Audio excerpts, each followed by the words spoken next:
Hello and welcome back. Long time no see. It has been probably 8 months since I've sat down to film a video. And yeah, it's been a weird old time this year. I did lose my voice completely for 3 of those months. And just had a lot going on. But it feels like the right time. So I thought, let's come back to it, and why not come back with the end of year book tag. So this is one of the slightly more confusing tags in terms of its name, because it is your plans for the end of the year, not a tag that you do at the end of the year, which really confuses me, but hey, it's good. I've got the questions, very high tech, obviously, notebook and pen. So let's get started. First question is, are there any books you started this year that you need to finish? So obviously I have my current read, which is The Oleander Sword, I think it is, by Tasha Zuri. So this is the second book in, I don't know what the trilogy is called actually, but the first one is The Jasmine Throne. You might be able to see from the shine, but this is actually one I've got out at the library. I do have physical copies on my Christmas list though, because I'm really enjoying it. So yeah, I am just over halfway through this, so I need to finish this one, which I will do hopefully soon. It's so good. And then the only other book that I am partway through is Snuff by Terry Pratchett. There is a running joke in this house that Terry Pratchett books are what I read if I need to get to sleep. So I have been trying desperately to finish all of the adult Discworld books. It's been a project that I have literally had going on for over a decade. And I've only got 2 left. So I'm trying to read one a year. And this is my one for the year. I have currently read 30 pages. So yeah, fingers crossed I can get this one finished. But we'll see. And then I will have my one for next year, which I will probably leave just as long as well.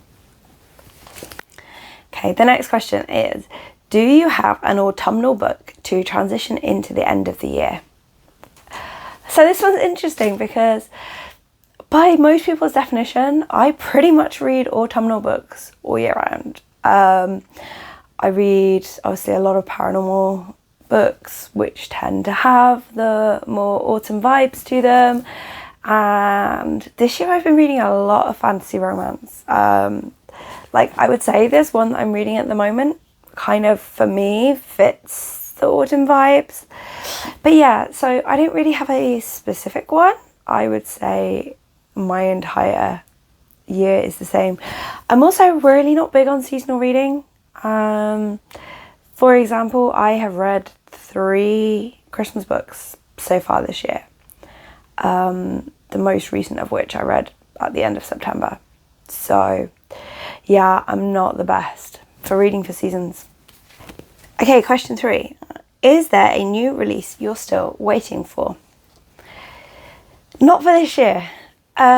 So the last one that I had on my master list that I had made was Make the Season Bright by Ashley Herring Blake, and that released at the start of October, which was in fact the last Christmas book that I read when I read it at the end of September. But the only other books that I had kind of on my radar that haven't yet released have been pushed back to next year. So yeah, I think there's 3 books that I had kind of on my sketched out radar for this year that are now being released next year. And there's some others as well that I'm kind of looking for February, May time. But a lot of what I'm reading at the moment is backlist. You could technically say, because I'm enjoying the Jasmine Throne books, that I was waiting for the 3rd one, even though I'm still only halfway through book 2. But that actually releases today, as I'm filming this on November the 12th. So yeah, I'm not even waiting for that, which I guess is a really boring answer for this question. But that's the problem with being a backlist reader primarily. So the next question is, what are 3 books you want to read before the end of the year? I mean, there's so many, so many that I want to read. Obviously, one of my goals for this year was to reduce my physical TBR, which I was doing amazingly on for the first half of the year. And then I went to Rare in September and came back with 22 books I hadn't read yet. So I am still doing okay. I have still reduced my physical TBR, just not by as much as I had hoped to. One book that does stand out from the list though actually is Truly Madly Deeply by Alexandria Bellafleur. The reason being is that this is the only book that I bought in the first half of the year that I haven't read yet. I did really, really well actually. So right up until I went to Rare, this is the only one that I got that I haven't read. So if I can read this psychologically, that would be very nice. The other ones that I really want to read, I have been working my way through Kerry Arthur's Riley Jensen series. I was reading them through my library, so I read books 1 to 5 through my library. And then they didn't have book 6 or book 7. So I have now ordered them. Book 6 arrived 2 days ago, I think. So I definitely want to continue this series. Ideally read at least books 6 and 7 before the end of the year. I was on track to finish the series actually. I was on track to read the entire series in a year because there's 9 books in it, which is unheard of for me. But yeah, we're not quite going to manage it. It will be within 12 months still though, so pretty good. So yeah, this is another one. And then in terms of my kind of focus series for the year, I want to read at least one more Lexi Blake book. So I think the next one that I need to read is Found in Bliss. And then yeah, we'll kind of go from there. I've actually, because I got Kobo Plus earlier in the year, all of Lexi Blake's books are on there, which is amazing. So yeah, I will be reading it through that, so I don't have a physical copy to show you. But yeah, that's definitely been an exciting discovery, finding all of those on there. Okay, next question is there a book you think could still shock you and become your favourite of the year? So yes and no. There are some books that I am currently reading or hoping to read that sound absolutely amazing. And a lot of the time I don't really know until I sit down to read a book kind of how I'm going to feel. There's obviously books you highly anticipate reading, but ultimately I don't pick up a book unless I want to read it, unless I think I'm going to enjoy it.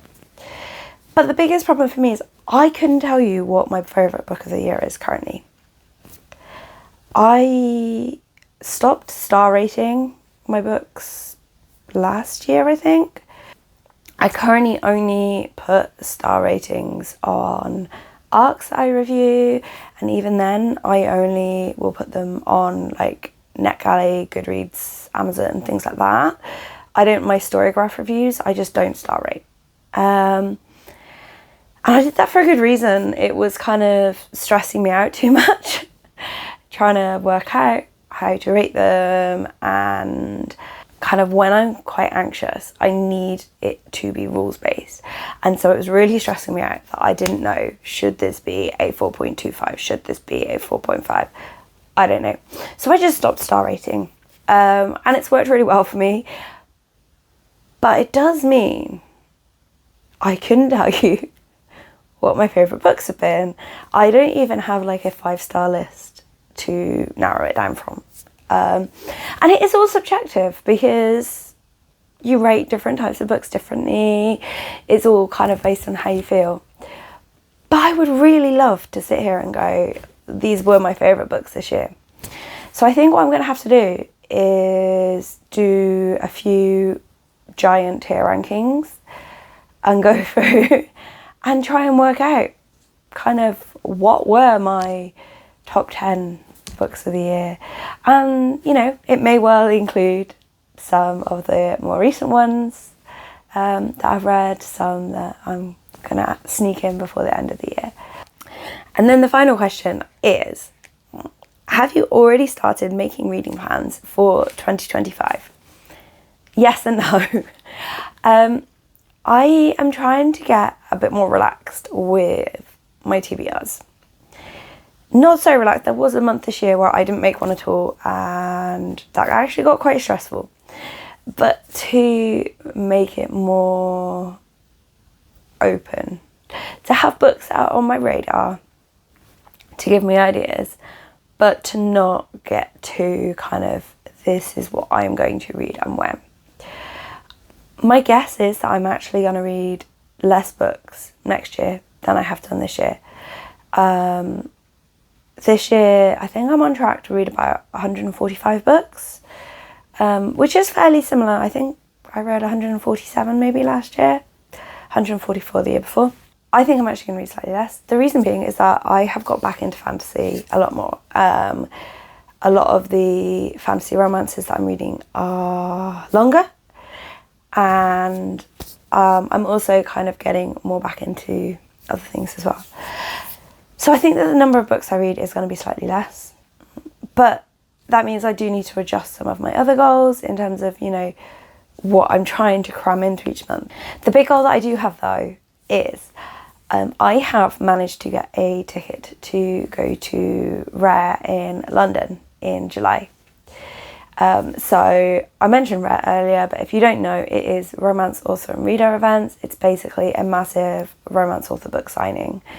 And so last year it was in London, this year it was in Edinburgh. They do some others as well, but in terms of in the UK.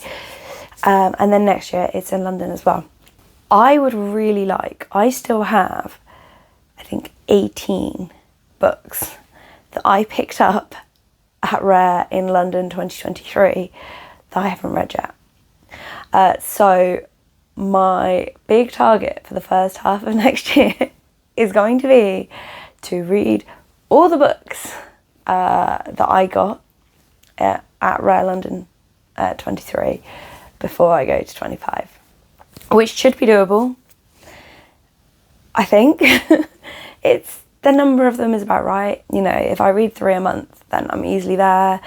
It fits in with my other goals in terms of reducing my physical TBR, which is also the thing, like, I don't want to get to a point where I'm not buying books that will make me happy, but I know for me, I feel a lot of stress and pressure from having so many books on my shelves that I haven't read. And I do want to keep looking at ways to kind of make that easier for me in there, because ultimately reading is for fun. And I think sometimes we forget that. We forget in the bookish space that, yeah, reading is for fun. If it's not fun, we shouldn't do it, you know. It's okay to have days where you don't read because you've been gaming, because some gamers got your attention, or because you've been on holiday or out for the day or things like that. And it's okay to have books take you longer. Like this book right here that I am currently reading, I have been reading for a week so far. I have got just over halfway through. I am absolutely loving it. Does it get hard sometimes when I know there are, you know, romantic suspense or contemporary romance books on my Kobo that I could pick up and finish in a day? Yes. Does it matter? No, not at all. So yeah, that's kind of where I'm at with reading at the moment, is like balancing doing the things that I know will help me, like reducing the number of outstanding books that I have on my shelves and on my e-readers, but also making sure it stays for fun, because what's the point otherwise? Like, really, what's the point? So hopefully that's given you a little bit of an insight as to where I'm at, having been absent for all this time. I'm not going to make any promises as to what video is coming up next, because I'm very much going to play it by ear and hopefully get some more content out to you soon. Like I say, I will probably be doing some tier rankings to try and work out what my favourite books of the year have been, so that I can also share that with you. But let me know if you have got any plans for the end of the year, and I will hopefully see you soon. Bye.